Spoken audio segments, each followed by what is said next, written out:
কবুল হয় তখন দোয়া কি বৃষ্টিতে ভিজে ভিজে করতে হবে নাকি ঘরে বসে করলেই হবে?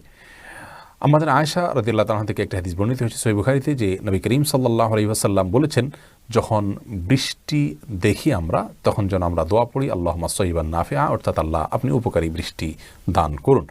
এবং দোয়া কবুলের যে সময়গুলোর কথা নবী সাল্লাল্লাহু আলাইহি ওয়াসাল্লাম বলেছেন তার মধ্যে থেকে বৃষ্টি যখন পড়ে ওই সময়টা একটি যে সময় দোয়া কবুল হয়। কিন্তু বৃষ্টিতে ভিজে দোয়া করতে হবে এমন কোনো শর্ত হাদিসে উল্লেখ করা হয়নি। তবে হ্যাঁ, একটা হাদিসের ভাষ্য থেকে বোঝা যায় যে নবী সাল্লাল্লাহু আলাইহি ওয়াসাল্লাম দুই সময় দোয়া কবুলের কথা বলেছেন। তার মধ্যে একটা হলো দোয়া ইনদান নেদা, আজানের সময় দোয়া কবুল হয়, ওয়া তাহতাল মাতারি, এবং বৃষ্টির নিচে দোয়া কবুল হয়। এখানে বৃষ্টির নিচে বলতে আপনি বাসায় বা কোনো জায়গায় আছেন, বৃষ্টি হচ্ছে, তাহলে আপনি বৃষ্টির নিচেই থাকলেন, কিন্তু এখানে ভেজার কোনো শর্ত দেওয়া হয়নি, বিধায় বৃষ্টি চলাকালীন সময় দোয়া করলে দোয়া কবুল হবে ইনশাআল্লাহ তাআলা। তবে বৃষ্টিতে ভেজা এটা আলাদা একটি ফজিলতপূর্ণ কাজ, যেটি বিভিন্ন হাদিসে এসেছে।